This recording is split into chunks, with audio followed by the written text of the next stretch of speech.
Alrighty then, good morning, good evening, good afternoon, and welcome one and all, and welcome to Pathfinder 2nd Edition, Pray for Death, the crossover episode. What is the crossover episode? I hear all of you with bated breath asking. Well, that is a special event that we've been doing over the last week.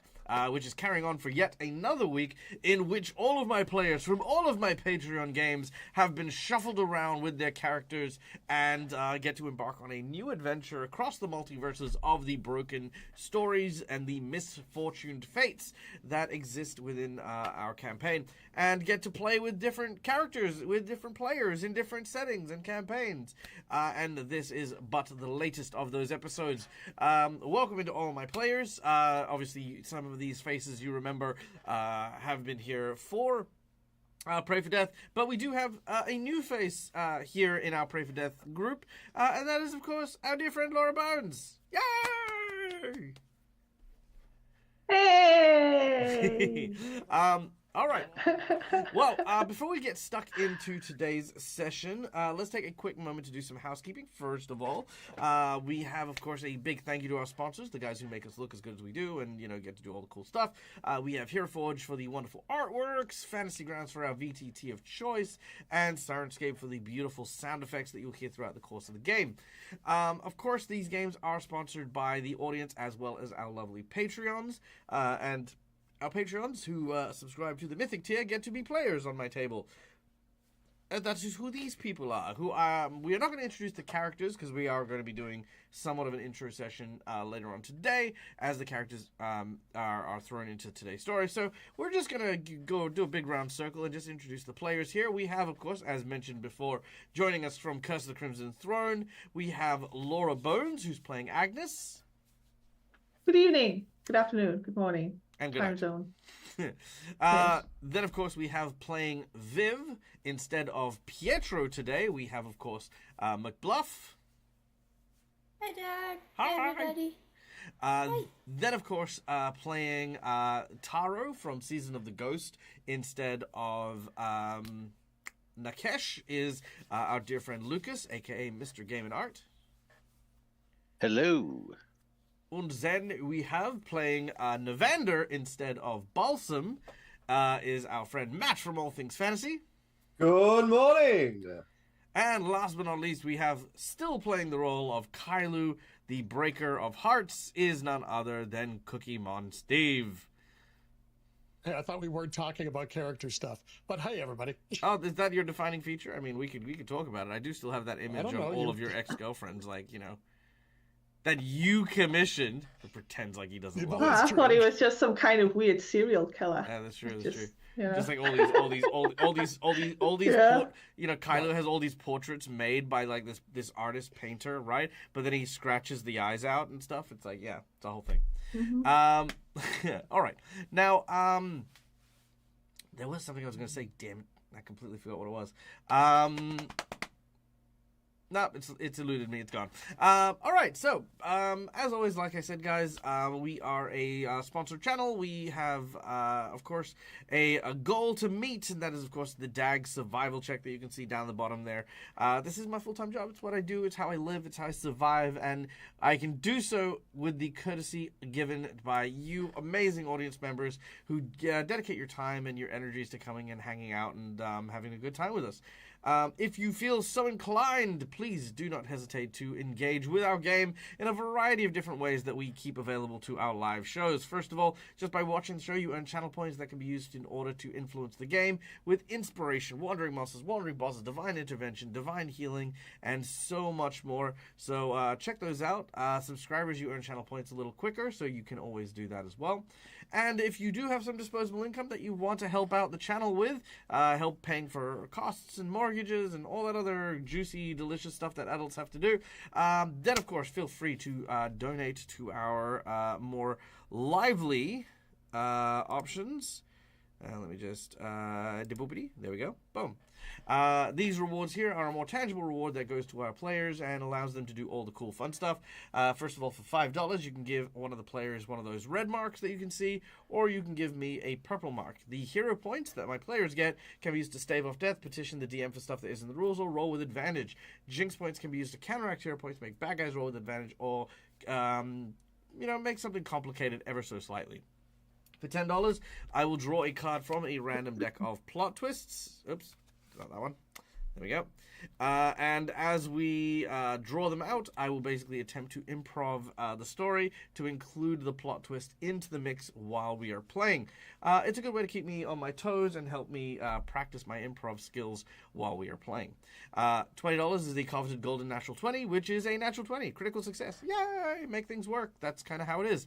Natural 20 is how that works. Then we have a $50 donation where we have two potential rewards. The first is a boss buff where we make a fight more difficult. This could be by increasing the strength of the bad guy. This could be by adding parameters that are even more challenging to overcome. This could even be by throwing in an extra complication, such as a bus full of nuns falling off a cliff into the mouth of sharks with laser beams on their heads. Whatever the case is, things get more difficult, more challenging for our heroes in order to succeed. Then, of course, the second reward for our $50 tier is the Harrow, where our heroes will draw a card from the deck of Harrows and get a prophecy from whatever the creature within the Harrow is. This one is called the Midwife. Each card is also associated with a statistic, this one with Wisdom. So for the course of 3 games, our heroes will receive a bonus 1d4 dice roll to any wisdom-based checks that they make. In addition, if they fulfill the prophecy within those 3 days, they will get either a secret fighting art, a magic item, or a boon of their choice as a reward for having completed it. Now, for the crossover event, any Harrow rewards that are claimed will follow the individuals who are in that group. So, for example, if you bought the Harrow now, it would be these characters who could potentially get it and will receive the Harrow bonus even when they go back to their own tables and stuff like that. So that's kind of how that's going to work. And then lastly, we have our secret menu item. The secret menu item is going to be a very, very interesting one here. It is going to be an ability known as Shadow Step. However, there's going to be a slight change with this version of Shadow Step. The secret fighting art here will allow our heroes to use basically a dimension door ability so long as they shed their own blood from one location to another. For example, if you were to, say, put your blood onto a throwing knife or an arrow, then fire it, you could create a bridge between yourself and that point of contact. Then you may dimension door to that location. It does take 2 actions to do. However, it has no cost. No spell, no components, no things. It's just a 1 action, steppity step, should you mark a location. Now, the mark will last as long as the blood is considered to be reasonably fresh. That is to say, within a couple of hours. Which is not really fresh, but a couple of hours will give you plenty of time. So if you did want to set something up for an ambush or whatever, you can definitely do that as well. Okie doke. So that is our secret menu item. It's basically going to be called the red step, crimson step. I like that. Okay. Done and done. All right. I guess that's it. Are we good? Can we start? Is that everything? Did I finish everything? Feels quick. Yeah. All right. Let's kick it off then. All right. It's because I don't have Neil delaying all my shit. You never have Neil for this game. I know.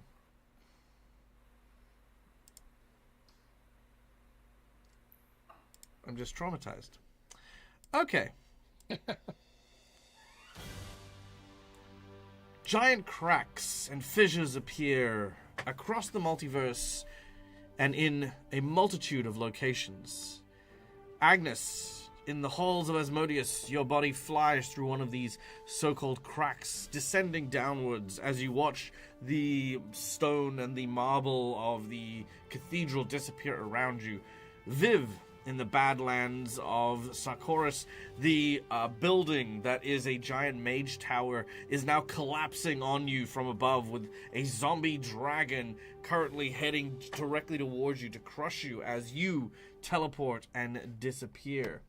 That was a very short intro. Do that again. Pardon me, sir. I need more, please. Thank you. It's very stingy with its heroic music.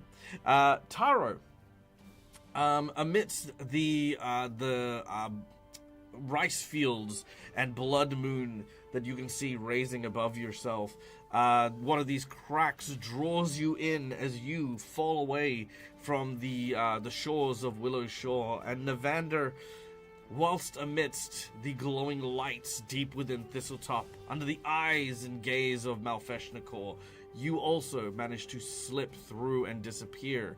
As you all pass through the eyes of this portal, you hear the sound of this colossal whale. Its song almost hypnotic as it passes by.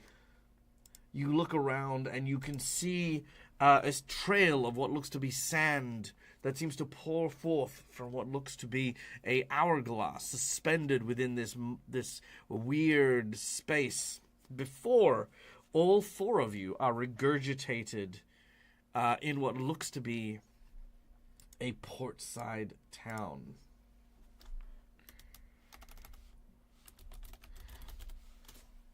This is where we find ourselves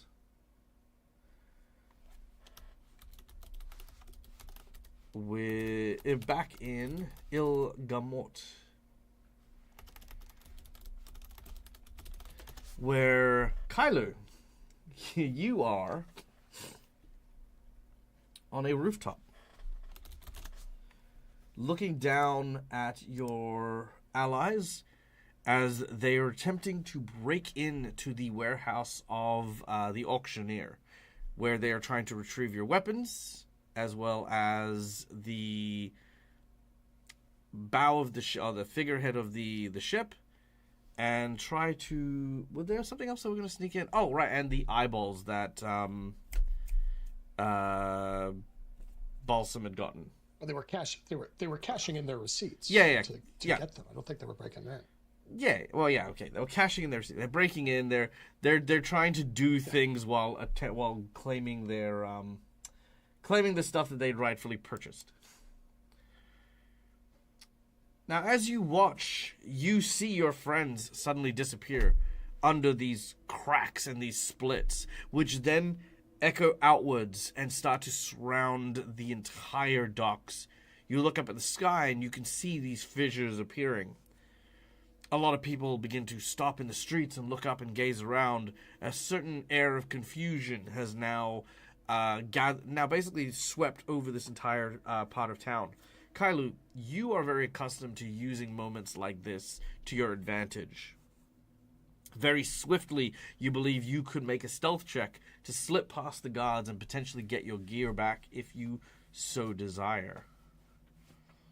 Oh, he so desires. He feels naked. All right, you may make a stealth check. Whoops. As you... There we go. Sorry, I work because I have the character sheet there, reflex, but a 45. All right, as you do so, very, very quickly, as the guards look upwards, with the softness of shoe, you slip past him unnoticed. Sure enough, you can see your belongings gathered to one side. And as you end up here, Taro, you see an elf suddenly appear out of nowhere. You're not sure who or what he is, but he seems to be picking up what looks to be some very nasty-looking serrated weapons. These are not weapons of an honorable warrior. These are weapons designed to cause pain and allow bloodletting. You haven't quite got your bearings in terms of where you are, but you do see this individual suddenly emerging from the dark. If you could describe your character before you take the first steps in here, then the scene is yours after that. All right, yeah, I can do that. Also, real quick, there were some donations that do need to get processed as Ooh, well. I let's- don't know if you saw them. All right, let's do the donations. I did not. Let's have a look. Okay, we have a $20 donation here from Malakara for 2 plot twists. So let's get those real quick. Let's see. We got random plot twists. So here we go. So plot twist number 1. Fuck. The traumatic sight. That's a good start. Okay. Fucking. Let's go with that one. And our second. Also, while I'm doing this, Lucas, how do you feel playing a game without Callie? I mean, it's different. I usually play on, even in our real life games, we play together. We have a D&D game that we go to every other week. So it's different, but I mean, it's fine. I got a bunch of cool people here, so it's all good. Yay! I wanted to give you guys a chance to have a game where you guys could watch each other play. Hiya! Yeah, because we're always on the same table. So Unexpected news is our next one. Unexpected news. I mean, I don't know if I'll make someone pregnant, but unexpected news. Okay, there we go. I've got my 2 plot twists there, and then we have our $50 donation. There was a third. Well, I've got my second one first. So the $50 donation from OG Lava Kitten for a natural 20 for Viv. So let's get that up here real quick. So natural 20 for Viv, and a natural 20 for Agnes, and another plot twist. All right. Plot twist number 3. Thank you. Hiya! What do we have? No, we did that one already. That one's Revelations. We did that one. Hiya! A familiar face. Okay, I think I know what to do with that one. And no, I'm not going to do it as the pariah, because yes, the pariah is everywhere. But I'll give it a different one. Okay. All right. And we have a third one. You say? Do we? Have... No, well, that was the third one. No. Oh, third plot twist. Right, I'm with you. I'm with you. Yep. Okay. So there we go. Thank you for your patience. I have my plot twists. Taro, take it away. all right, so Taro, for those of you that don't know, is a kitsune samurai, effectively. So mechanics wise, he's a champion, but roleplay wise, he is a samurai. He had a pretty traditional upbringing. He's the oldest child of his family, so there's a lot of responsibility on him. There's a lot of pressure as far as duty and honor to the family and all that good stuff. But his personality is very much at odds with that. So it's sort of a constant internal struggle for him to balance that duty that he has to the family and mostly to his father, whose approval he seeks more than pretty much anything, and his general nature as somebody that just kind of wants to have fun and enjoy life. Usually it's the duty side of things that wins out, because that's been drilled into him since he was a child, since before he could walk. So that is who Taro is in a nutshell. I meant like what you were wearing. Oh, I thought you wanted me to introduce him. You said to introduce my character, so that's what I was doing. Yeah, as in like, when you enter the he scene. is yeah, so he is in very traditional, his samurai armor. He's got the large hat, because he didn't get a chance to give it to Zuzu before he left, because it was raining blood, so he was going to give it to her to block the blood, but didn't get a chance to do that before he disappeared, basically in her arms. So that was fun for her. Very traumatic. Yep. So he's in his traditional samurai armor. He does have both swords sheathed on his left hip. When he moves anywhere, he always has his left hand on the sheath to his katana, so that he can put his left thumb against the guard and pop it out to have it ready at any time. All right. Now your reaction to the scene of seeing this strange man in a dark room drawing forth a series of weapons, including some sabers, a longbow, and assorted other belongings and goods. Is it just the two of us in this room, or are there other people around? Are you looking around, or are you focusing on this guy?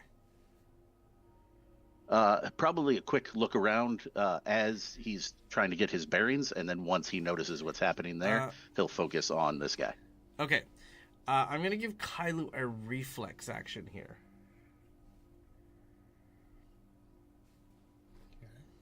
All right. So you want a reflex roll? Yes, please. There we go. Nice. 19 plus this. It's a. Is that on the save? It's a save, yeah. It's a reflex save. Yeah. So that's plus 31. Yeah, so that's 50. So- So yeah, okay. Yeah. Cool.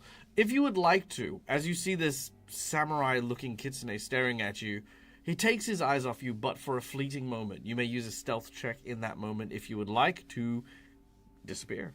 Yep. All right, make a stealth check. Taro, make a perception check. As Taro looks around... Sorry, also, by the way, Steve, before you make these rolls, can you, in the modifier, put in the value? And that way when you add it, it'll... Yeah. No, for the next one. My mistake. Yeah. So, Tara, So that's real a quick. plus 29 on that. Wait, Steve. I need to build Sorry. it up. Okay. I need to build it up first.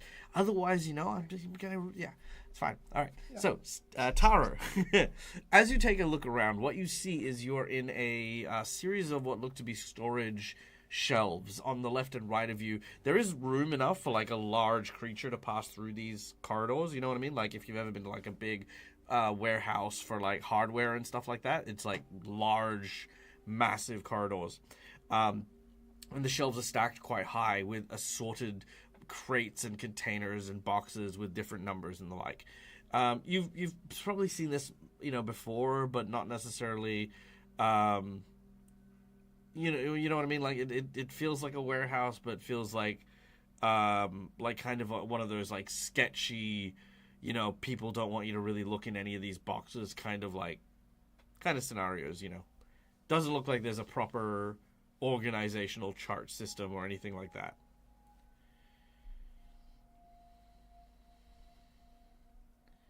All right. And because I don't think I heard you say it, is nobody else around? Just me and this guy? Yes. Make a perception check. Okay, cool. Yeah, I can do that. Let me see what it is. It is... Yeah, okay. And go. 37. And now, Kailu, what is your stealth check? 40.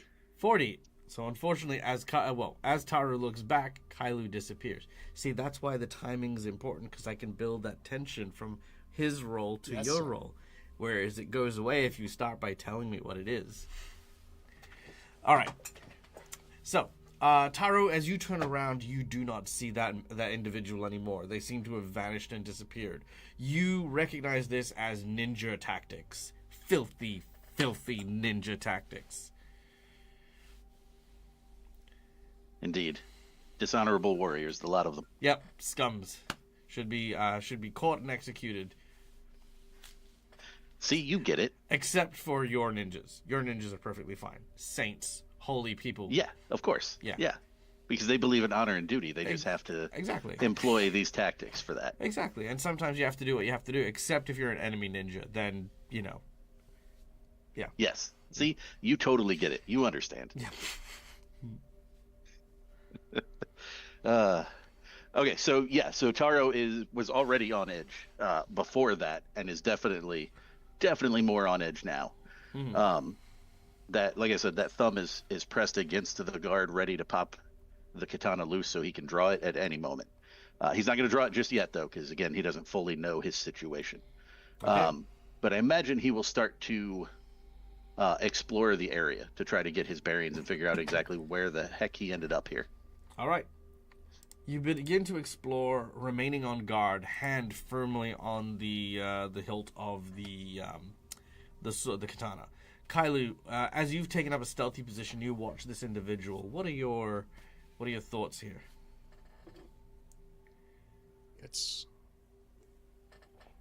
He's looking at him, going, he's dressed oddly for Ilzka Morty. Actually not. Remember the Riot Brothers are also from Tianxia, which means that this guy could be a bodyguard. Could be not just a bodyguard, an officer. Well, he is much more heavily armored much more well trained than the guards that you've seen working for the Riot Brothers already. This guy could be like kind of the like personal like check man, you know, kind of thing. Yeah, it's sort of that's just kind of where I was leaning on that one. So it's kind of like avoid. Okay. It's I mean, so just one question is, he, you know, kind of took the advantage of the chaos to get in to get his weapons.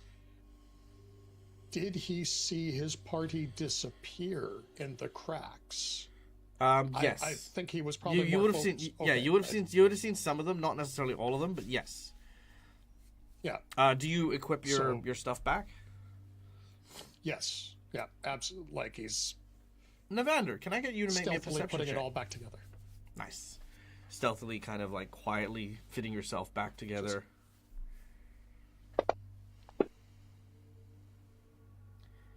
33. 33. All right. Navander, you also find yourself in this weird sort of corridor filled with boxes and the like. You hear heavy footsteps coming towards you.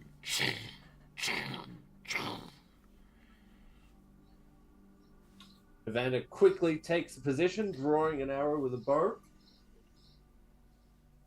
All right. Can you describe Navander's appearance? Yeah. So Navander is he's an older individual. So he's in his 40s something. He has this. Most of his clothing is that of like this dark brown leather, with a hat on top with a nice plume feather on the edge.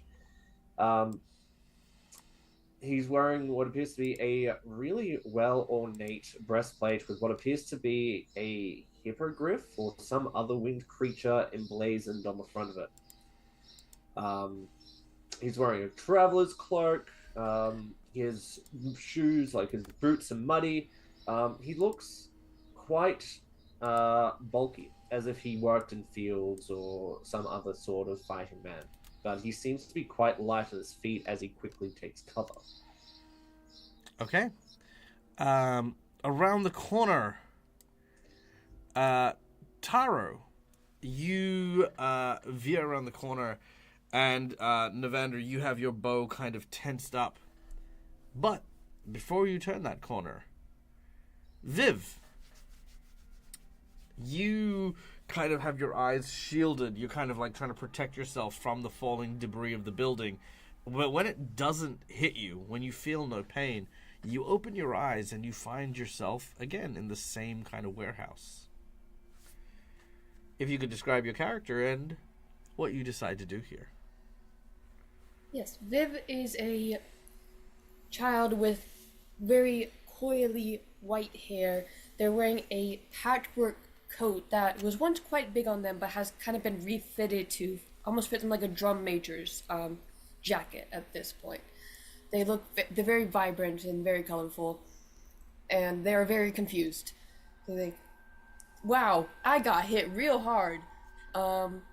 This is weird for heaven, I guess. And they immediately get up, thinking, okay.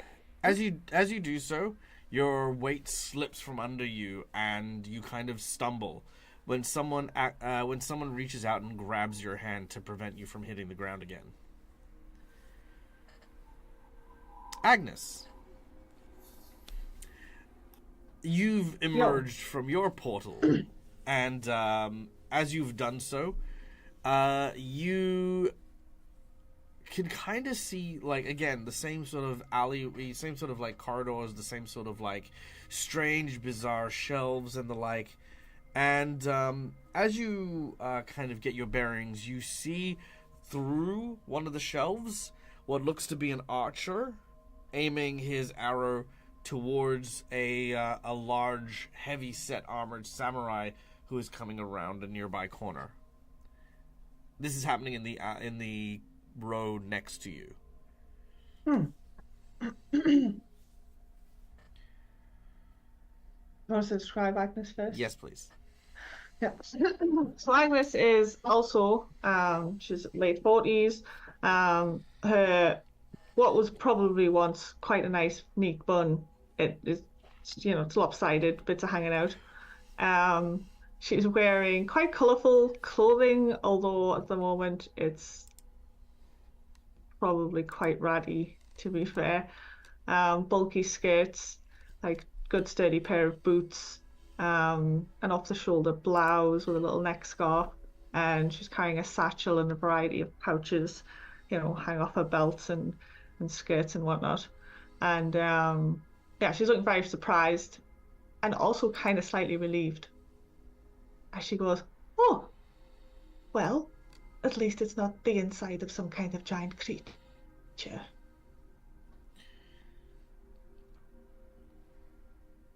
All right. What do you do about the samurai and the archer, if anything?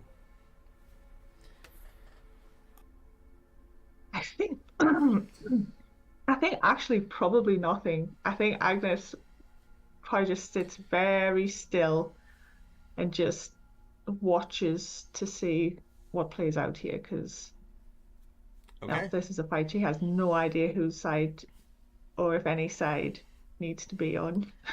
All right.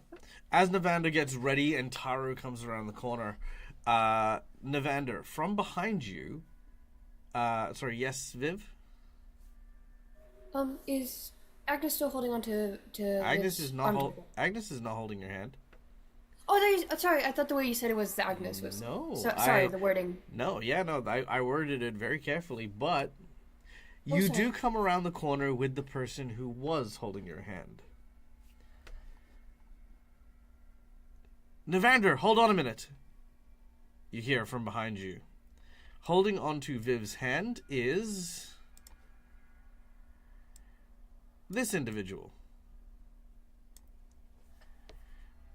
A woman who seems to smell a lot like herbs and various, sort of like plants and reagents. A apothecary of sorts, as they hold on to Viv's hand, mostly to offer comfort,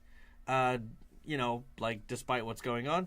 And Taro, you hear this as you come around the corner, only to see Navander with bow aimed directly at you. Nisha? Navander, stop. It's not what you think. He will slowly release pressure on the arrow, not only putting it like halfway, ready to be released again if needed, but taking that strain off it.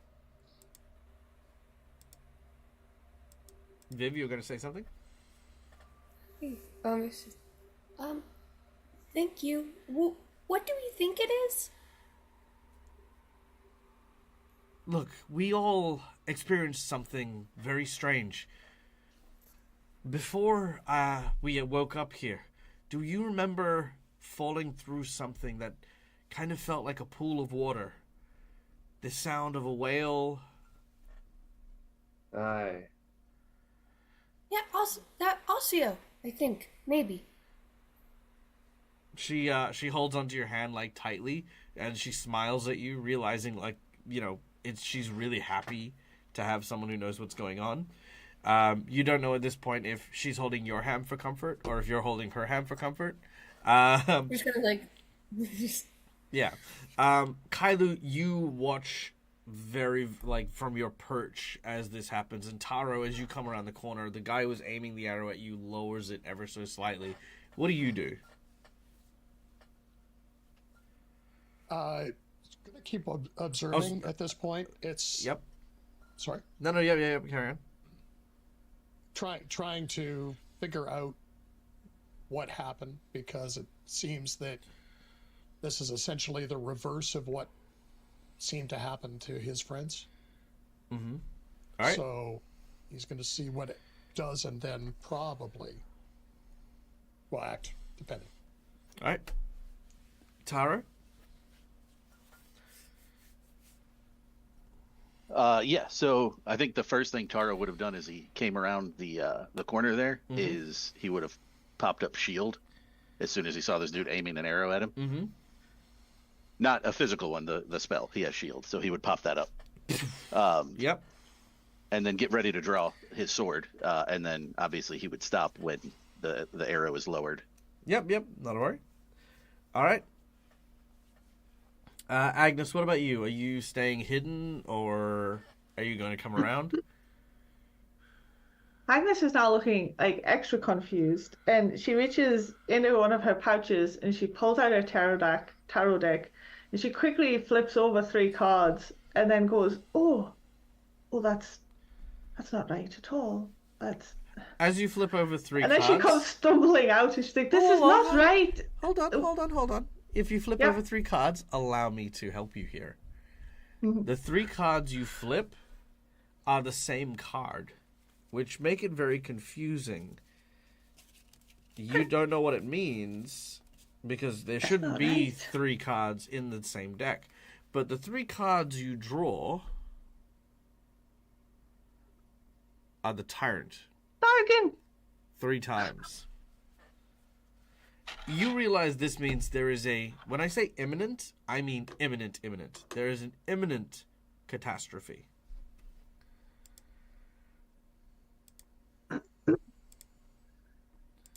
Yeah, so she stumbles. Is it like in boxes, the next corridor, or she'll stumble around the corridor, or if there's boxes in the way, she pushes through the boxes if she can. Yeah, you do so. She's holding up the 3 cards and just going, this is not right, and we're all in a very lot of trouble. Hello, but yes. Hi. This is one of those like get down moments as you hear this and stuff. There is now suddenly a crack, a peal of thunder that seems to come from outside. It is loud. You've heard thunder before, but not from the perspective where it sounds like it is just above the rooftops. You hear the sounds of shouting and screaming coming from outside. Novanda's gonna rush over to Misha and this random girl that she's picked up.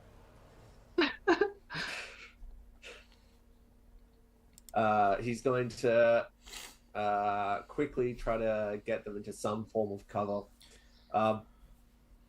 What the hell's happening? Who are you people? Okay, so it has something to do with gates and interdimensionality. At the moment, I think we should probably go help whoever's screaming out there. Oh, the population is screaming. A lot of people, a lot of people are screaming. I think this is what the nice lady meant whenever it said there's something big happening. Maybe we go do that first. Is that a harrow deck? I think so. It's pretty cool. I got a paladin friend from it once.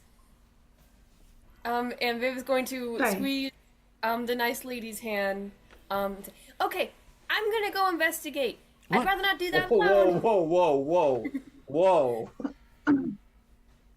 It's okay. Yeah, the Misha will also kind of try and stop the small child from running out into danger.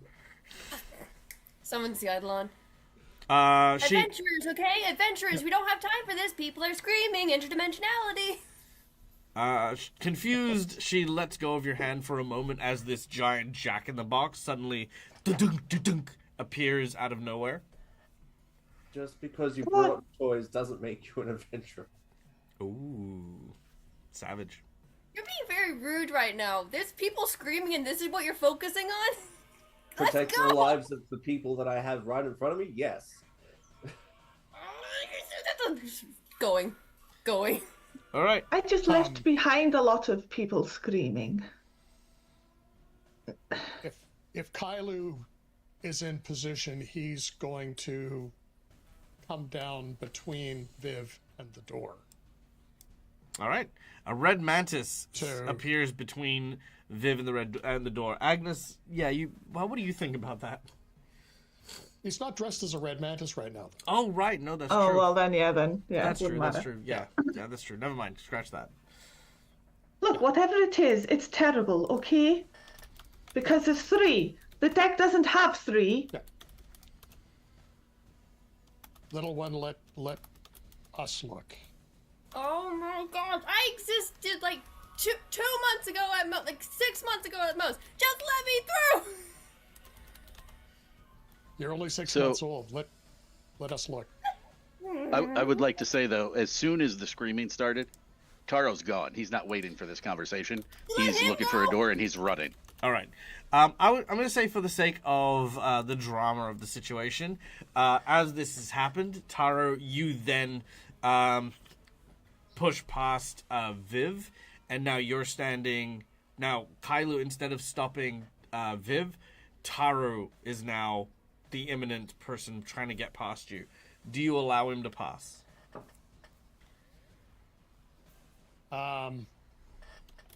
Yes. Okay. In the gap that Taro has created, Viv, you can make your way out into the street as well. As you enter... Oh, sorry, does everyone else follow is the question. Yeah, I think Agnes will pause briefly as well, like, because she's very confused because she's a psychic and everything is wrong. Even though she doesn't say the future all the time, this is wrong. She's in the wrong place. So I think she's instinctively going to just reach to see if she can still get Ronald Yep, in Ronald this place. Ronald will appear. And she lets a sigh of relief and then just goes, I think there's more trouble. And she totters off. Okay. You totter off, as it were, as Oh, that's why I don't have the image. That's fine. Okay. Mission is stay close to me, I guess. Okay. So, as you, Misha will absolutely stay behind you as best she can. She hands you a small healing potion just in case. She kind of like tucks it into your belt just as a, just in case. He nods his head. You step outside and you see lightning crashing everywhere. The lightning itself seems to have taken the form of a giant blue dragon. Not to say that there is a blue dragon, but just that the lightning is arcing and creating this visage. And almost like as its wings stretch out, these chain lightnings seem to be setting fire to everything on the docks as it flies by. There's no breath weapon, there's no attack that seems to be happening.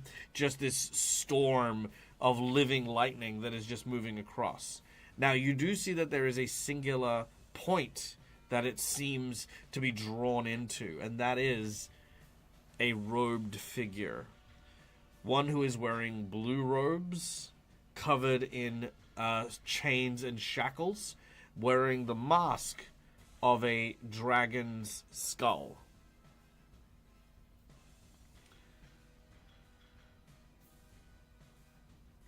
Oh, well, that's not fucking creepy at all. They seem to be the one in charge of this thing. As you can see, the lightning that seems to connect their hand to this shape like a leash seems to be just pulling across the dockyards as people are running for cover. Licking. Poking his tongue out like a snake. What sort of magic? I'm just going to look around. And also, is anybody from here? Kailu's, yeah, it's like Kailu's bow is out and targeting how far away is it? It's not far, about maybe 100, maybe about 100 foot, give or take. So in range.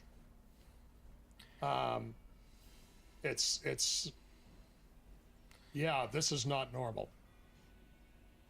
You're from here. Yes. Where are you from that you're not familiar with this? Or that you think that this would be normal?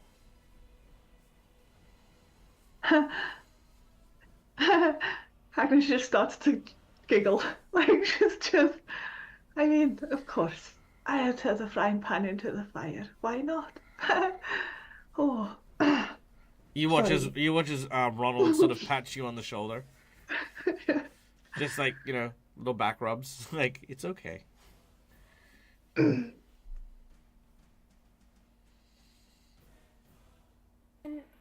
Viv see the guy in the dragon skull? Yep, you can see the guy in the dragon skull. Absolutely. All of you can. Okay. I'm guessing we can't do much to the electricity. We could probably talk to or do something to that guy.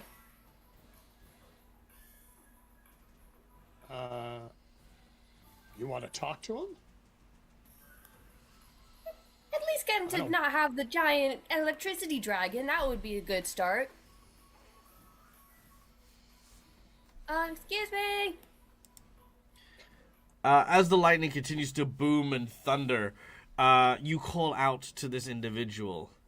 As you gain their attention, they look in your direction. You watch as immediately they clench their fist, and the lightning dragon does a low swoop over your head. It does not blast you or anything, but you feel the wind pressure and that atmospheric change as it rushes over, and you watch as it lands behind him before entering his body and dissipating the lightning altogether. Sick intro, not gonna lie. Dude's just farming aura. That's all he's doing. He tilts his head to one side. Which one of you is Agnes?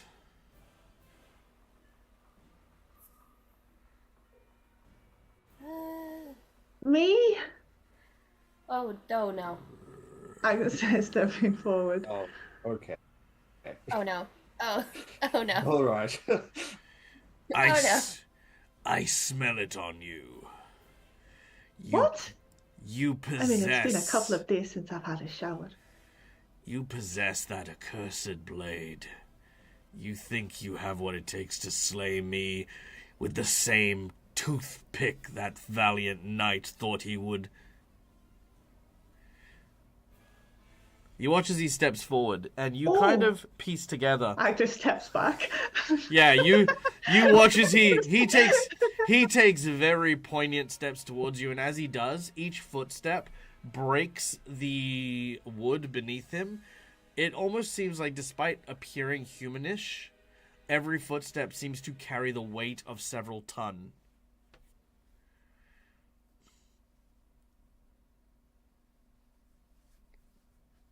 It's very, very bad. Very bad. Is this the 3-time bad that you were talking about? This is all the bad. Okay. He's coming towards you. Yeah, stepping in front. We should run. Stepping in Agnes is front. looking for somewhere to run. Looking around, so there are plenty of ways off the dock that you're currently on. First of all, you can go through the buildings, in particular to try and gain cover in order to lose him that way.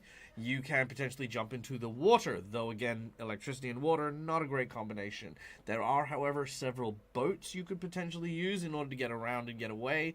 Alternatively, if you wanted to create some sort of distraction, smoke screen, or some other way to kind of give yourself cover, the major city of Ilsgamorte. Let me actually switch to that map real quick. So there we go. So you guys are presently down in the Jawbone, I think. Was that correct? Yeah. Yep, cool. Yeah. So you guys are currently down in the Jawbone area, so you're kind of over here.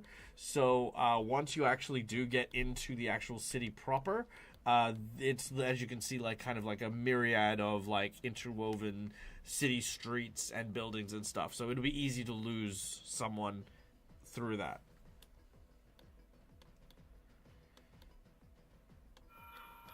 May Viv do something? Let's give Agnes a second to see if she wants to do something as a reaction. But then, yes, absolutely. So Agnes is not going to go anywhere near the water because that's bad. We already tried the whole, we had the lightning water dude not so long ago in the demon guy as well. So she'll probably be looking for an alley with the most cover that she can duck and weave through. So she's in the act of looking towards a dodging through an alley or some buildings that you mentioned. So she's kind of like hiking up a skirt and looking as if she's going to run into that direction. Okay, so right now Agnes looks like she's going to be running south off the docks back into the city. Obviously, there is a big open space before then, so any kind of distraction or any kind of like cover would definitely do you guys some service. Viv. Seeing that this nice lady seems like she wants to book it, Viv will instinctually go to create some kind of distraction. They instinctually try to go for like the telekinetic projectile thing. It's just like a small distraction, but instead of picking up like a rock or something, they actually pick up just an entire box, as they have access to a new spell, if that's okay.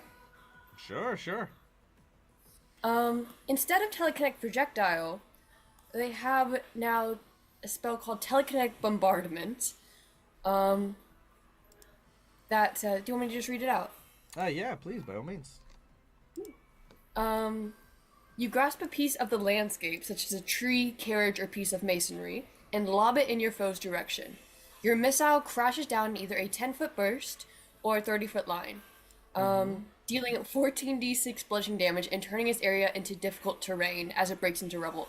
So basically just trying to break, instinctually just tries to break the dock in front of him. Ooh, nice. Gives I a like bit more that. time. Yeah, I like that. All right, so you're aiming at the dock, not him. Yeah. Very nice. That's actually. And that will be a actually good. reflex if he's still, because it's a 10-foot burst, so he'd still kind of be in the area, I imagine. Oh yeah, sure, I can do that. Give me 2 shakes. 5 minutes in this world, she's already committing property damage. Dun, dun, dun, dun, dun, dun, dun. Okay, here we go. Okay, that's what I need. Reflex save. All right. That is an awesome spell. I so nearly took that spell, but I was like, Ooh, yeah. natural 1.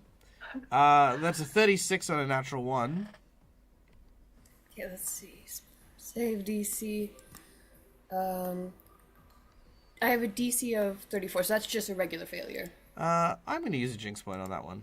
I feel like. Yeah, go ahead. Yeah, I feel like I can do better. Go ahead. Oh my word.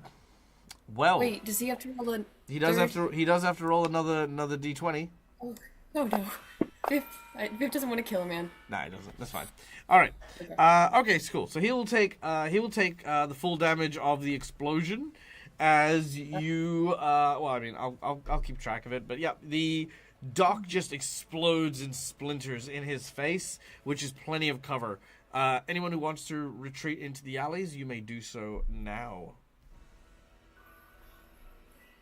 Retreating. Oh, I hate cities. Let me rephrase. Let's go. Is anyone not retreating? We're all. So I feel like it's in Taro's character to not retreat from this fight right here. Sure. That's... He would stand between the threat and the people who are retreating, to at the very least buy them time. Nevada's going to grab him by the shoulder and attempt to pull him back. However, I am happy to fail at this. All right, let's make it an athletics check then. So Navander, your athletics versus Taro's fortitude plus 10. Okay. All right. Fortitude. Now, I imagine while Taro is, of course, like very stoic in his protective stance, I feel as though you wouldn't necessarily attack someone trying to do this. You would resist, but I think that's explained in your... Yeah, no, I'm not going to attack him. Yeah. Okay, with a 27, what is your fort save plus 10? It is 38. Ooh, that's not going to do it. Do you want a hero point or nat 20 it? No, I'm happy for this one to fail. Sure. Because, like, what are you doing? We need to get out of here now. We don't have a chance in this terrain. We need to go find a place that works for us. Ooh, that's a good tactic, see, because that's strategically that makes the most sense. So I feel like begrudgingly that would work. If you have some if you feel like you need to protect everyone, then be the last one to leave, but don't stay here to take on this thing by yourself, right? Well, my plan was to buy you time to get out of here. That's dumb. I wasn't planning on staying. Just long enough for y'all to get out of here. That's dumb. I love it. And Taro is now judging Navander in his mind right now. He's judging him. Kylu? Kylo is like, we've got to get clear of this.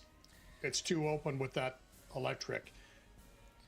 We can at least bottleneck him near the alley. And at the same time, he's marking that whatever it is as a target. Agnes, you mean? If I'm allowed. No, the Kazavron. Oh, right. Oh, you're marking Kazavron as a... Yeah. I'm marking... Yeah. Yep. I'm cool. marking them. Sure. So partly because it helps me keep track of them as well. All right. As you... I've never got to use that part. All right, as you all begin to retreat into the alleyways and the like, you very, very quickly join a large group of individuals who are also trying to take cover and the like. But you're not stopping, you're just kind of keeping on moving. As this happens, the docks having been destroyed and preventing him from moving forward, you can see that he kind of angrily dusts off the attack that Viv threw. Very, very much unimpressed with that particular action. Now, Viv, you've never done that before. You actually are completely unaware of that power because you did not possess it 2 seconds ago. You might have been thinking about using a regular telekinetic projectile, but then when it exploded like that, that was like, whoa, what the hell? You know? Like when someone tries to like when someone suddenly gets super strength and they try to open the fridge and they tear the door off. That's kind of the moment you're feeling right now. As this happens, the robed individual sort of begins to breathe like this, like crackling lightning, and you can see eyes glowing from beneath the mask. You watch as these arcs of electricity suddenly electrify the water in front of him, and you watch as he then like sort of is pulled by these tendrils of electricity over the water as he begins to make his way towards the town.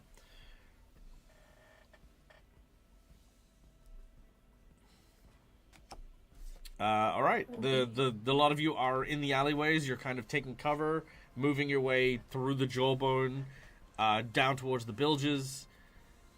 What's the plan? Excuse me, miss. Talking to Agnes. Yes, dearie.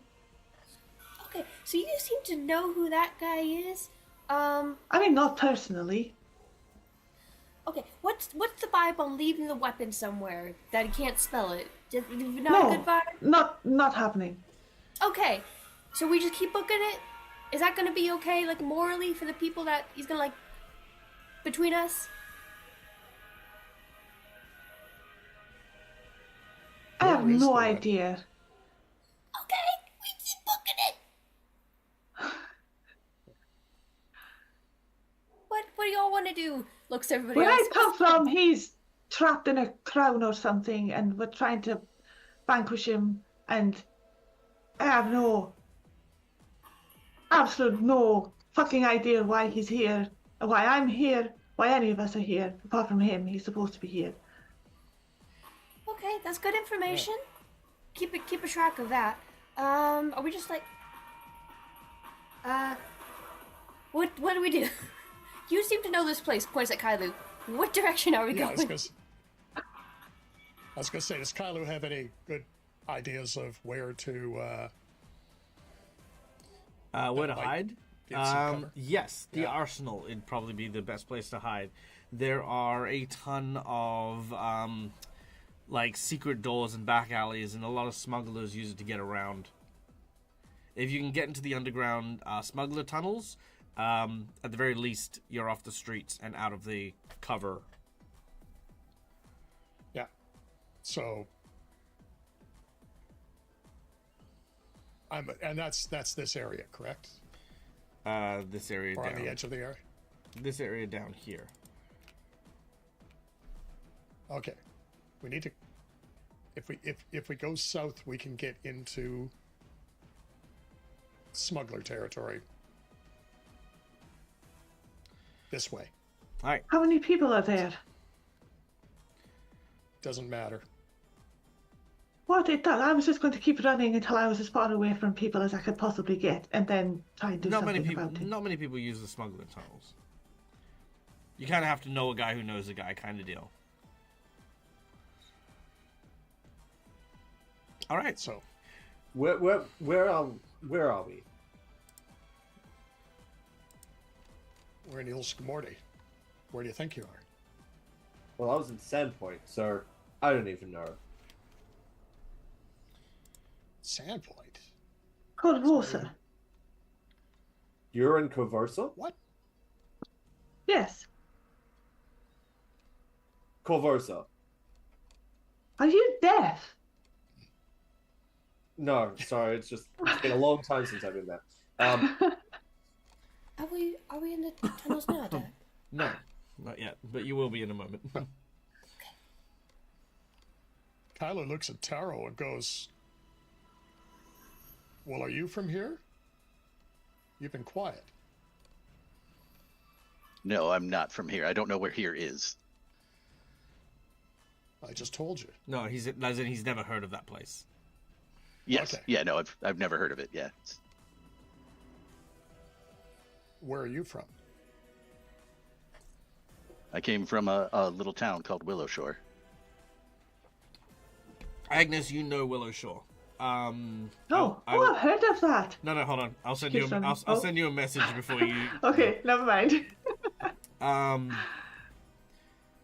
Okay, 1 second. Probably starting to get. I was going to say Agnes was probably starting to get out of breath by now, but you know what? She probably isn't. After the last 7 months, Agnes is probably like a Doctor Who levels of running at the right now. Right? She's like an expert at it.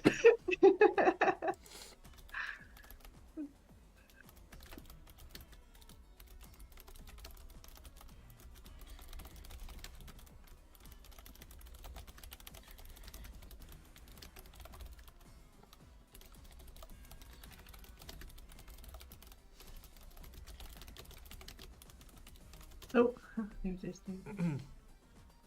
It's I'm assuming that Kylo knows where. As soon as he says that, Sandpoint, Agnes just actually stumbles. general You see Agnes actually stumble as she looks back, like, and frowns at Kylo, and then keeps running as she gathers herself. I mean Taro, sorry, and then she gathers herself and keeps running. Okay, go. As you do so, now something changes. One moment.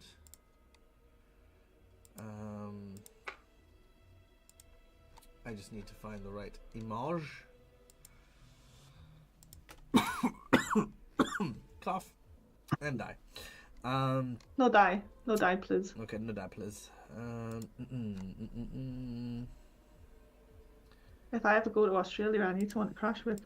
Yeah, that's true. That's true. All right. All of a sudden, there is a terrifying roar in the sky Oh God, there's another one. as a red dragon that seems a bit more emaciated flies in overhead.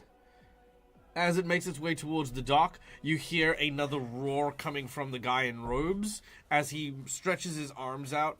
Those chains that are wrapped around him sort of force his arms closed. You watch as he then manifests that lightning dragon form again as he gestures towards it. And you watch in the sky as you make your way into the tunnels. You watch as the lightning dragon just sort of collides with this red dragon, simultaneously grappling in the air, biting, shocking, and assaulting one another. As this basically a mixture of storm and blood rains down over the region. And as you close the door to the tunnel that you have entered into, for the time being, at least, you have a brief respite. Oh. Okay. All right. By the way, Kylo, you do recognize that dragon in particular. That's what Agnes was going to ask. Does anyone know who the red dragon was? Because I've got no clue.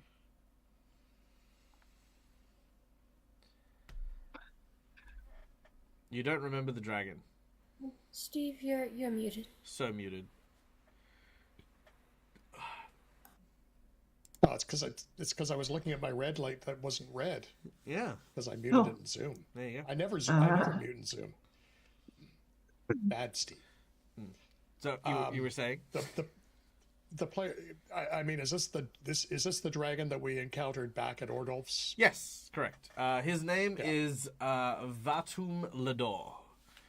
Vatum Lador is the red mantis's not pet dragon, but is also a dragon who is also a red mantis. Works for the Blood Mistress, and they're kind of a very direct influence on things.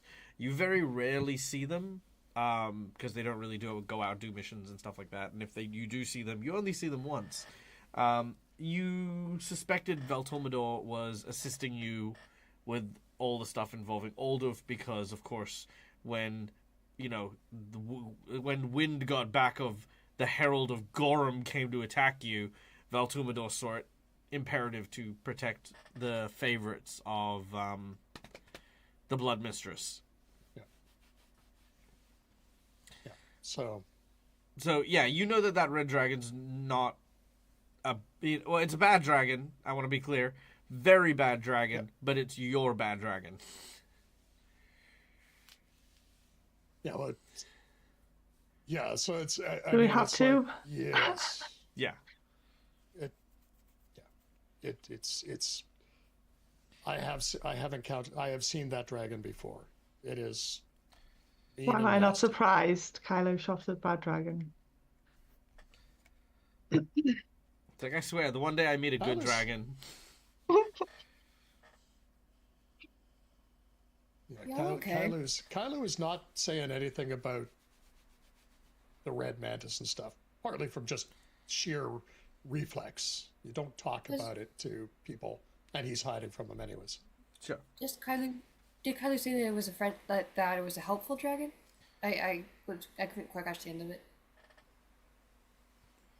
No, he said it's like at least as fighting the other one. Mm-hmm. Okay. That was a neat trick you pulled on the dock, kid. Yeah, quick note, can't usually do that.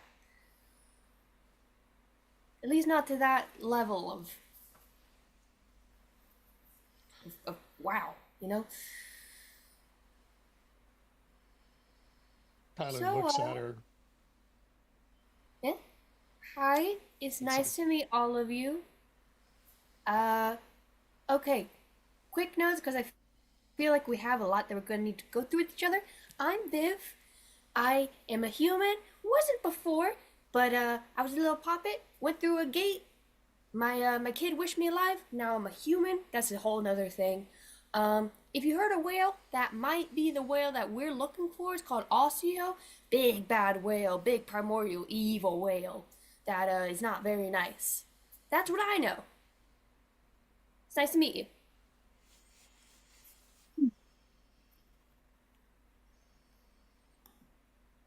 That's a lot of That was just information like, in 5 seconds, what? kid. Hi, I'm Misha. I'm a herbalist Misha. I'm a herbalist in Sandpoint.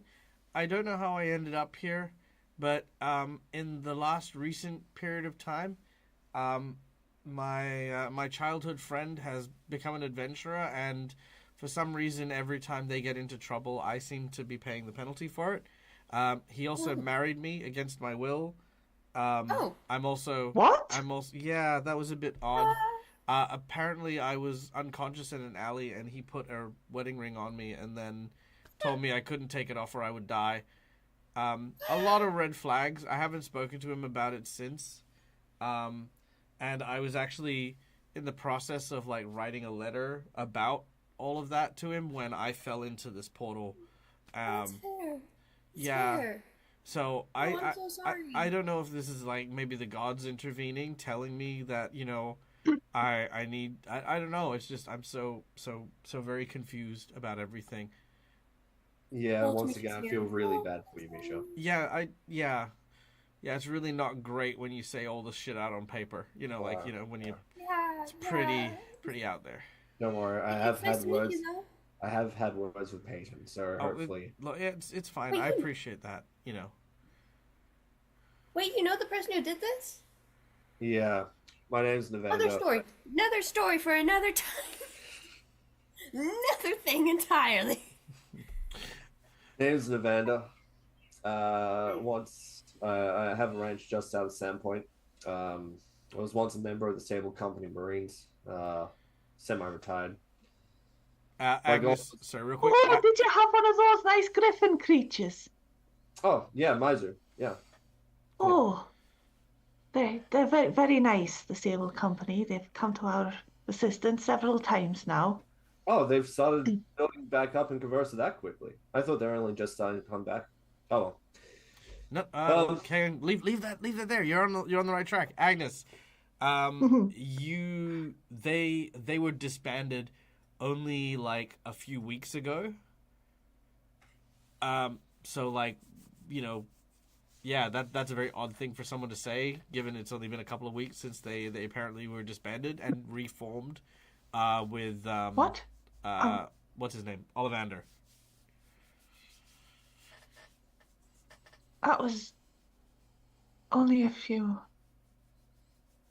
Oh, no wonder my head hurts. Okay, never mind where we're all from.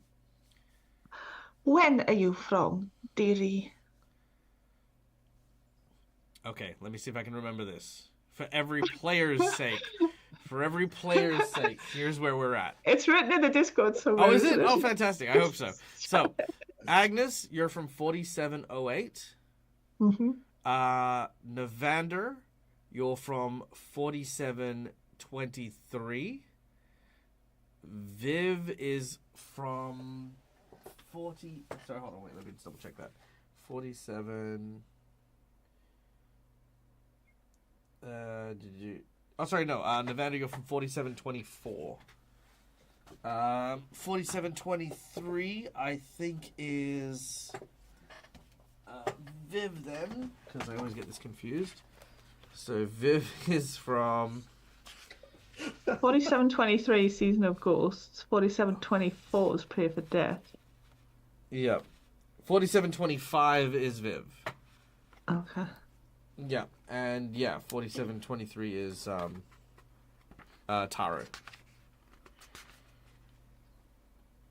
Oh, actually, no, not 4723. You are from. Hold on, there's another A one. lot further back than that. Yes. 1 second. So, Taro, you are from. And I will also give a warning to any of my players from Season of the Ghost in chat. Anyone from Season of the Ghost in chat, you may want to not hear the next 20 seconds.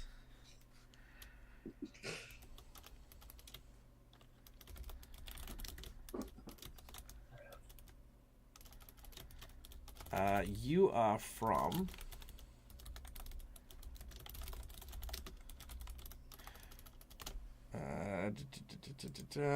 Here we go. You are from.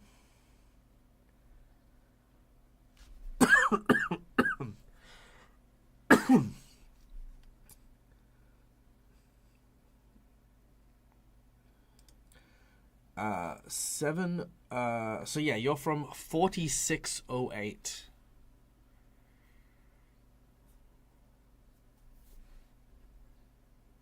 Otherwise known as 7108. But, sorry, 7108 IC by the Tianese standards. And then, yeah, 4608 AR, which is after the Aridin incident. So, yeah. So there you go.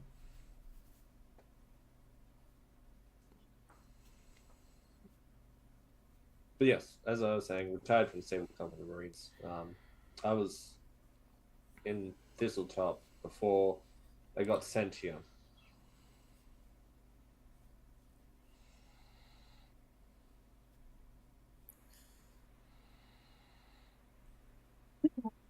Right, okay, Agnes, Viv, Evander. She points at Kylo. And you are. Tyler. And Kylo, pleased to meet you. And Misha. And then she points at Taro. I'm Taro. Right. Okay. So, Kylo, what's the date? Well, just roughly the year.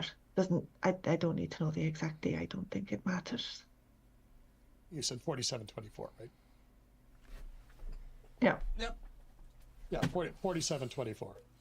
Oh, right. Great.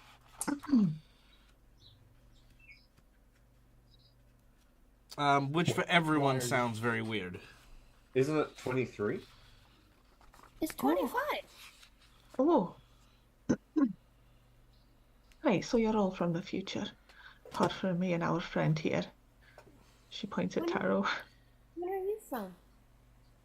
4708. Not so Oh, far. wow. Navander, that was the fall of the Saber Company Marines.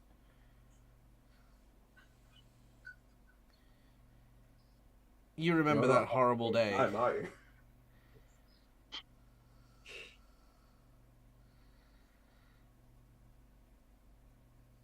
But you're not currently having a good time, are you, Agnes? No, not in the absolute slightest. But neither is here, it seems. And I'm very confused as to why. Casabron is here in the future. Did he just get pulled through with us? Is it... oh dear, I have no idea. But basically, he's this evil dragon who was defeated a long time ago, and his pieces were scattered about. And recently, the queen has been taken over by this said dragon, and he's trying to bring himself back, and we're trying to stop it all. And we have this wee sword here, and she kind of just pulls it out of her little bag of holding. She reaches into a pouch and just and I put it back in again. Yes, to attempt to stop him. And we were in the process of that, and there was a big giant portal and some demons and devils, and don't ask about it. And then I was here. Do you think? I'm really glad it's not hell, although it may be. Oh dear. I had friends. Good But for you, where I was- dearie. Where Oh. I was coming from, there was a big zombie dragon, and the tower we were in fell. Why is it always a dragon? Are there There's any a lot of nice dragons? Has anybody ever met a nice dragon? I mean, there have to be some out there. I know they are. I met I've never met a dragon, neutral period. I met Oh. a neutral avatar of a dragon deity. That was pretty neutral. It's pretty chill. Gave one of us a tattoo that's gonna kill us inevitably, but that was like more of just like a deal thing. You know, it wasn't like malice. Anyways, I don't know where they are. Did all of you have friends too? It sounds like you're all adventurers. Did you know if I mean you two came from the same place, looking at Navander and Misha. Are we all missing friends? Yes. Well, I am. I haven't seen anyone from, well, I wouldn't say friends, but I haven't seen them around here recently. I haven't seen them around here. Hopefully they're still back in Sandpoint. Can I see that sword for a second? Sorry, Agnes.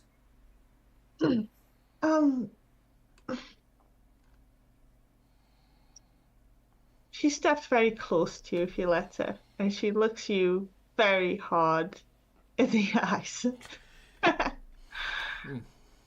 Isn't a bandage basically like a good person? Make a perception check. Doop, doop, doop, doop. Perception. Where's my perception on this sheet? Oh, it's there. Right, okay. So plus 24.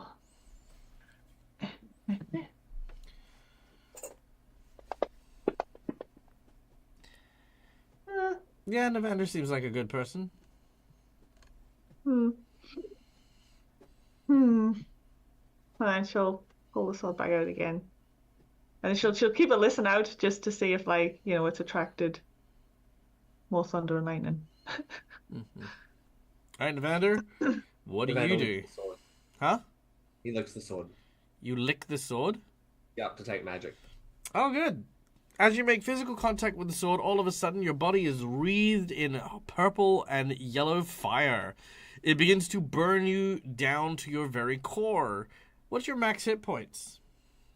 184. You take 179 points of damage as it begins to incinerate you from the inside out. Your eyes explode out of your skull as you fall to the ground, writhing and screaming in agony.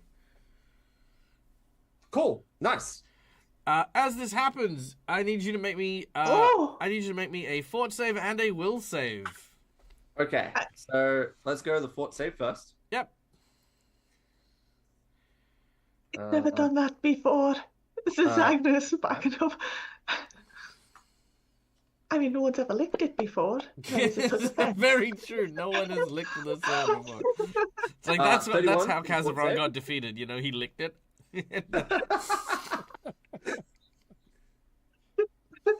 That's a 31 for the fortitude save. Okay, you're not instantly dead. Carry on. Perfect. That's what I like to hear. And the will save? Yes, please. Wonderful. 40. Oh, brilliant. You begin to vomit out black ink in sprays that just covers your face.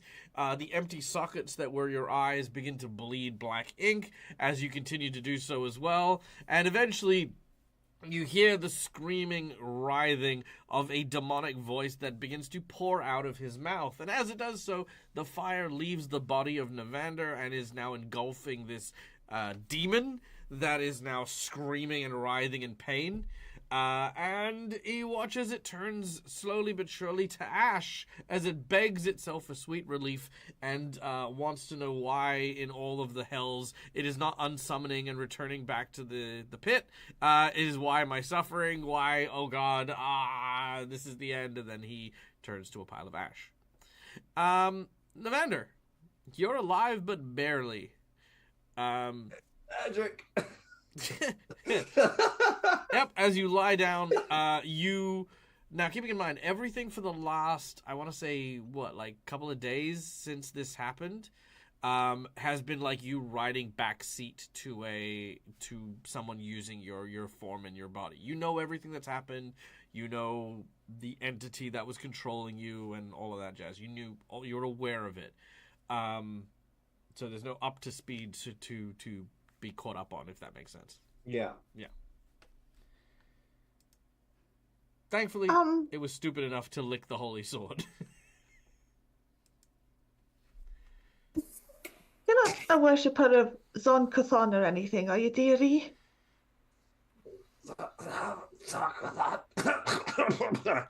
Oh, hang on a second. Although she leans down and puts her hand on your forehead. Actually, she doesn't need to. She just looks at you. Closes your eyelid. She just looks at you. She just looks at you, and there's a slight tugging in your mind, and then there's a warm scent of apple pie as you receive healing.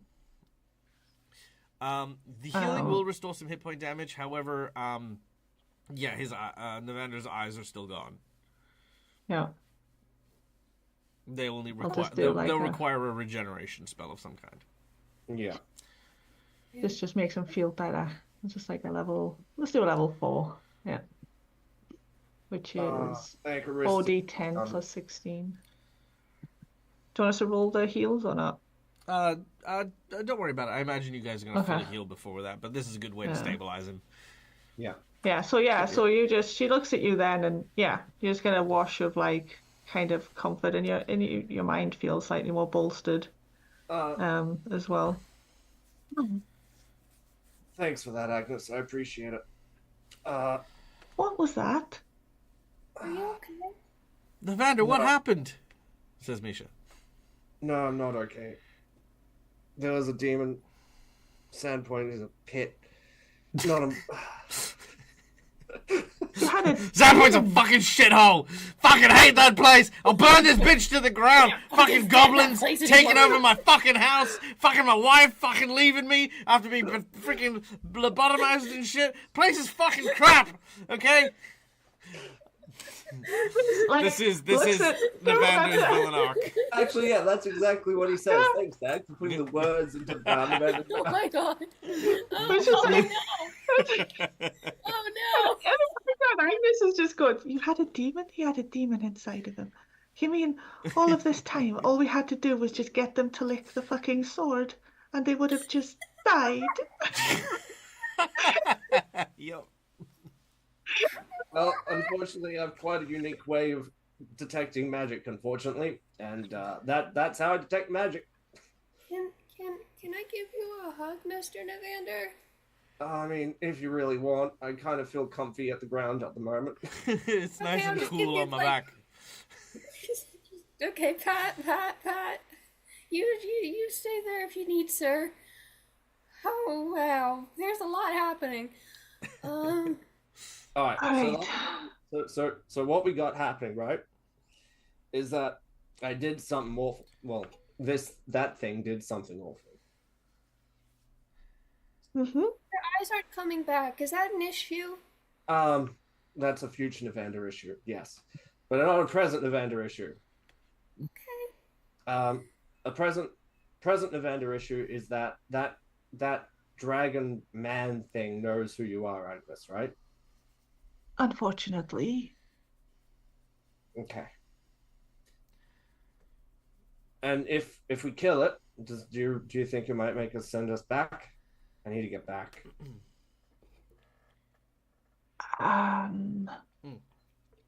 As you ask this question, you hear footsteps coming from inside the smuggler's tunnels heading in your direction. A lantern glowing glowing dimly illuminates as a figure steps into the frame. Bear with me while I grab that real quick. You see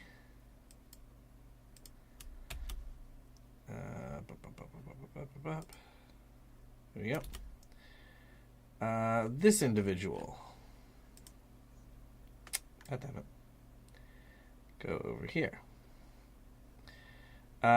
Yes, what looks to be a dark-robed individual approaches through the... He looks like the high priest of the emos.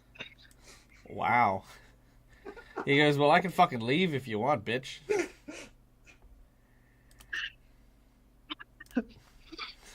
Alright, as he steps forward, he says, perhaps I can offer some illumination as to your current predicament. The transportation of you from your various locations to here was not accidental, but by design of some of the greatest enemies each of you have faced. Allow me to introduce myself. And looking at the armored warriors and stuff who are likely already kind of like poised to be like, who the fuck are you? You know, weapons drawn and stuff like that. He says, I bear you no ill will. My name is Pariah, and I have answers if you have questions. Definitely have Where questions. do we start? Well, let us begin with your visions. The hourglass, some of you may have seen. The hourglass of fate is an ancient artifact, one whose ties run deep. I sense here in this place the shards are strongest. Kailu, you remember somebody talking about a shard of the hourglass of fate during the auction. Whether or not you choose to share it. He watched it. He watched it from up above. Yeah. Whether or not you choose to share that is up to you, but you know that information. He says, Many years ago, the ancient human empire known as Adslant faced a terrible catastrophe, one in which a great calamity would have, by fate's design, eradicated the continent in which their cities were housed.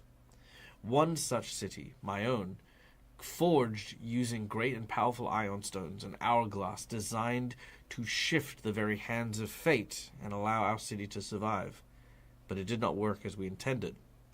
Our city was plunged into a realm between realms, trapped forever. This was the fate of the hourglass, for certain things should not be changed. The hourglass traveled through history, across many hands, and unfortunately ended up in the hands of one who would wish harm to those whose stories are fated to have occurred. Each of you come from a different place in history, where those who have allied themselves with the wickedness that is Osseo have now sought to change their fates, to change their greatest failures into their most triumphant victories. The Battle of Corvosa. Fate has already shifted once against the hand, whereas Navander, you may remember the fall of the Sable Company Marines. Agnes, in your world, the Sable Company Marines were saved thanks to your actions and the actions of Ollivander. Willowshore, the events yet to come here in Ilsgamorti, the what was it called? The Sarkoris expedition. All of these places and all of these times were the stepping stones to the fall of great and powerful evils who now work together in order to try and separate the heroes and the adventurers that would one day bring about their end. That is why you have all been brought to these different places, to face those evils, or at least echoes of those evils. Osseo's power resides in dreams, and with the power of the hourglass he is able to create these echoes and connect all of these villains. Kazavron, I believe you know Agnes. He nods. And though Kazavron has never met you, Kazavron knows you deeply, because the one that you face is not the one that you have not yet to encounter, but one who has already faced you, and has already lost to you and the blade you carry. Hence, why he is now here, in order to try and stop you from completing that task.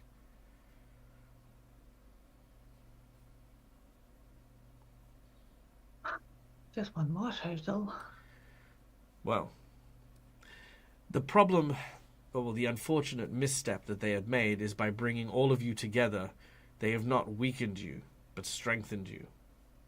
For each of you have the capacity to end the great evils that you face individually, and you also have that same abilities here.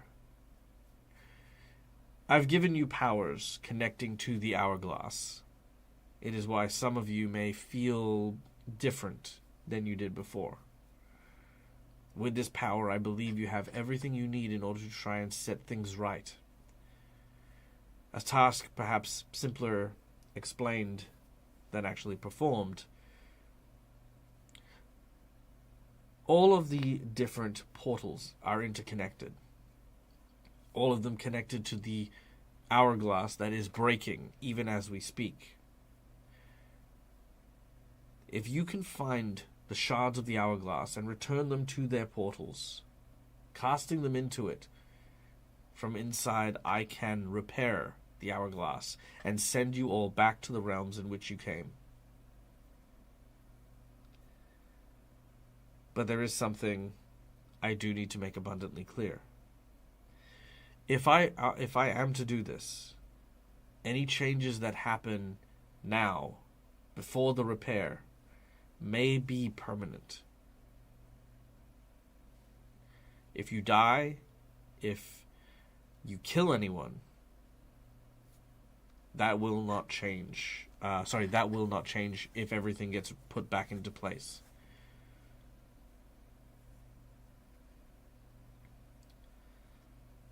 Evander rubs his forehead. Peyton's going to be in so much trouble. All right.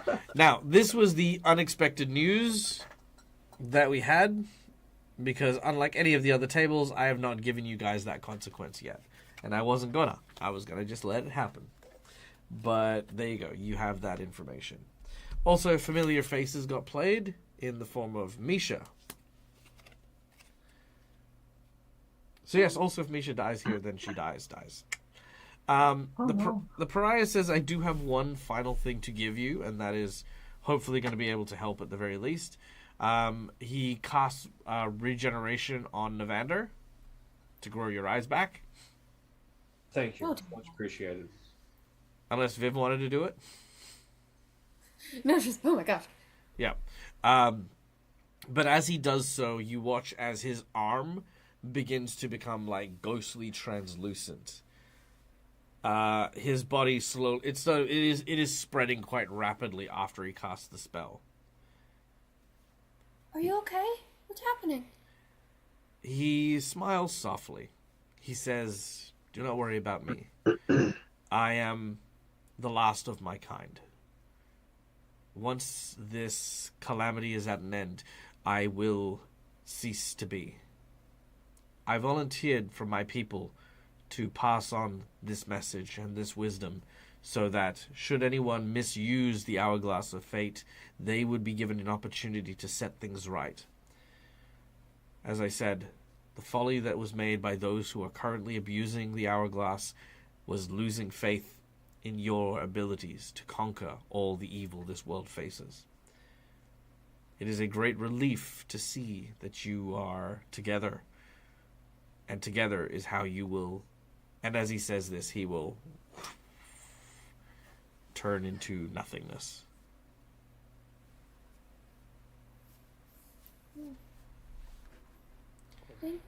Thank you. Ronald seems a little sad.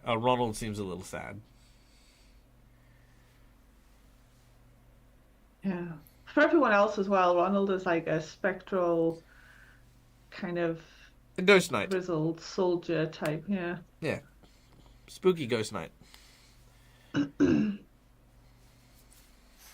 So, we have to find the shards of this hourglass, One shard. throw them back into the portal. Oh, Just one. Shard of the hourglass. Put it back in its portal. And hope everyone else finds theirs? Mm-hmm. Yep. Okay. Navander's sitting there like, fuck. My team's gonna ruin everything. So That's okay. If Okay, as long as so- Peyton's with Sindariel, everything will be fine. Yeah, Sindariel or So- Westonson. I expect those two to fulfill the job. But if Peyton's like by himself or like in a new place, we might have some issues. So Okay. right before this happened, Mm. where you guys all came in was an auction house, and almost immediately before the auction had just wrapped up, but the last item that was up was a shard of glass. And it was purchased by a very heavy, I don't know that Kyler knows who, knew who it was, but it's just like, but it was purchased by a mage type person. Massive. Like not massive in a tall and muscular way, massive in the kind that we don't like talking about. Way. Agnes frowns. Like, I'm confused. And well, I almost the auction wrapped. My friends were.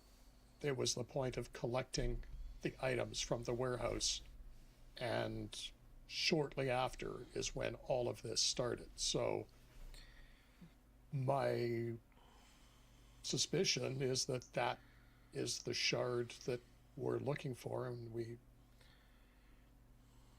may need to track the person who bought it down. I mean, that would explain why my deck suddenly had 3 tyrant cards in it if there's a shard here. So we figure out where this mage went with the shard. And you think we'll find it there? Well, the person who would know who the mage was and where he is likely one of the Riot brothers. Doesn't matter which one, but yeah, one of those two who run the auction house and the gambling stuff. They would know. Yeah. Well, and he's and Kailu is probably going to think about it was I'm blanking on the one with the breather was the one who actually sold it. Yeah. And seemed to recognize it. And well, he didn't know everything. He heard it, or he saw it and heard it from above. So it's like the only thing I don't like about it is the auction house is back where Kazavran, you called him, where we left him. Oh. So I think we're going to have to go. Is there any way we can camouflage this sword so we can't smell it? Well, I mean, I don't know. I've had it in this pouch of goldeny thingy, and he still seems to know it's there. But he might just be tracking me as well. I have no idea. Yeah, you get more of the impression that it's not so much he's tracking, in any kind of magical, supernatural way. Yeah. It's he knows that you have it because he remembers you had it. Yeah.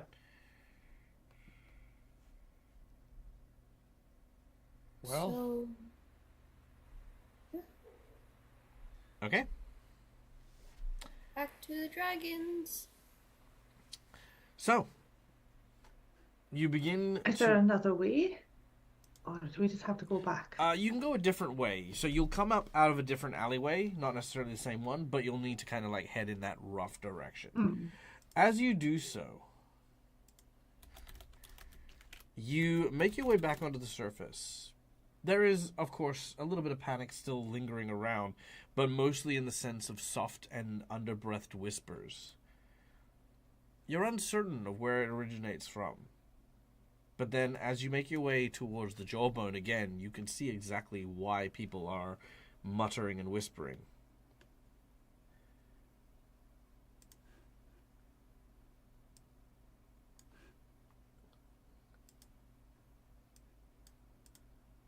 One moment.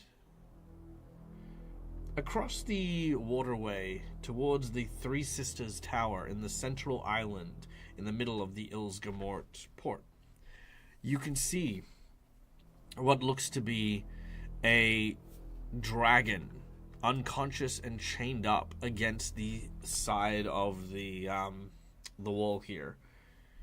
It is the Red Dragon. They have been beaten, bludgeoned, blasted, burned.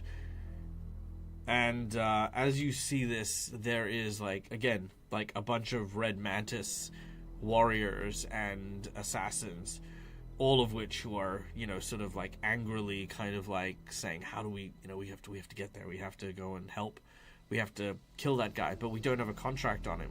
We can't kill this guy if the gods don't say anything. Well, someone needs to get someone from the church to authorize this. We need to move now. We need to stop this man before he kills. And you can see on the island itself is the robed individual who, as he looks up at the dragon, again, a bolt of lightning strikes their chest again and again. It roars outwards. Bring me Agnes and that accursed blade of hers. If you wished your dragon not to turn into a fried, flensed steak. The assassins look around. The hell is Agnes? We better find her. And you watch as some of the assassins start to move around. They're kind of just gathering information. As this happens, you watch as the dragon looks down and spits at the robed individual. And he says, I will not be your plaything. I will not be your pawn. And as he looks like he's about to try something, you watch as another bolt of lightning knocks him unconscious. And that is our traumatic sight for today's session. All right.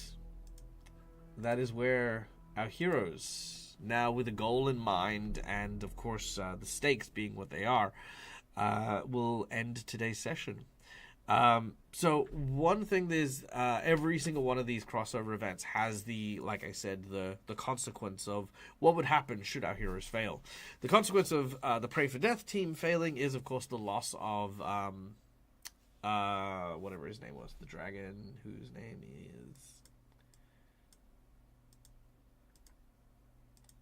literally over here somewhere. Valtumador. Yeah, the loss of Valtumador obviously means that, you know, as stuff goes on, Valtumador is not going to be able to help you guys against some of the bigger, nastier things that you guys have. So yeah, there you go. Thank you very much, everyone, for coming and joining us today. Did you guys have fun? Yeah, a lot of heavy shit. Yeah.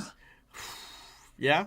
How you? Big session. Yeah. Process for that. Yeah. How does Navander feel?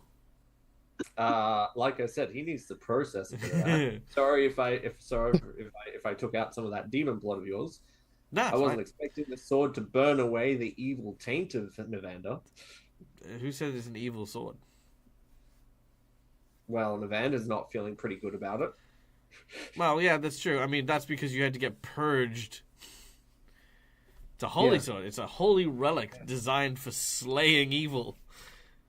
Which generally, when evil puts their tongue on it, it's not great. But you know, like yeah, and it was mostly the think of it less about the sword doing the damage and more the demon struggling to keep in your body while the sword was trying to explode it. So all the demons bad stuff. But yeah, I mean, it doesn't really do anything in terms of that plot or anything like that because we still have Maro, who is oh yeah, that's right. Oh.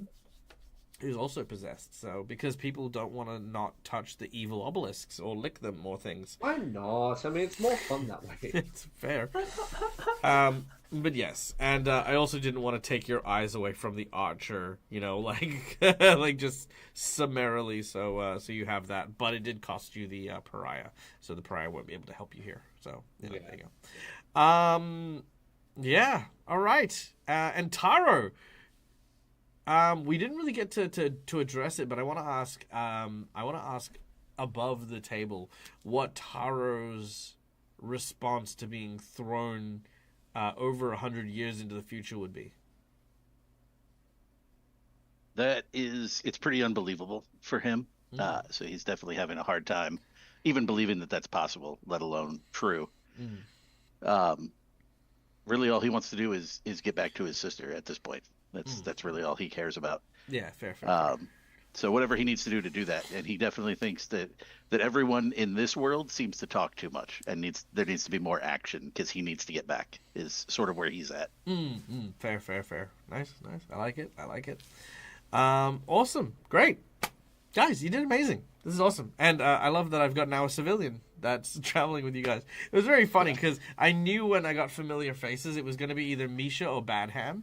And I was like, yeah, if it's Misha, then that kind of adds in the extra, like, hey, you actually have someone you need to take back with you, but she's going to be next to of no actual help in combat or in any kind of, like, practical way other than, like, giving potions and stuff like that. I thought, brilliant, that's amazing. This is a wonderful person to show up. And, yeah, like with Navander, I love that Viv was kind of treated like, you know, it's like a precious child by Navander and Misha. And then it's like, I was born, like, 8 months ago, and then it's like, you are a child, so yes, we were right. Can you not know that there are extreme circumstances? The fact that I am walking and talking at 8 months old. Yeah, and not to mention, like, you bring out like a jack box, and I'm like, doesn't matter what, bring out a teddy bear if I can. Yeah, that's right. You know, like a safety blanket when you cast shield. You know, Yeah, exactly. a pacifier when you use calm emotion. Nothing's gonna convince them. The wee little explosion on the dock might have, like, changed Kyler's assessment of Viv. Yeah, that's also true. There is that. Yeah. All right, guys. But thank you so much for joining us today. I had a great time, and hopefully you guys did as well. Be sure to tune in later on today for Gatewalkers and our final game of the first week of the crossover event.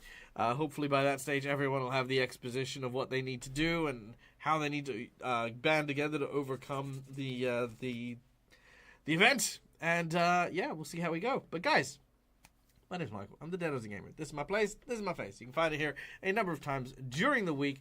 But as always, until we see you again, stay safe, stay wonderful, be kind to each other because why the fuck not? It's free.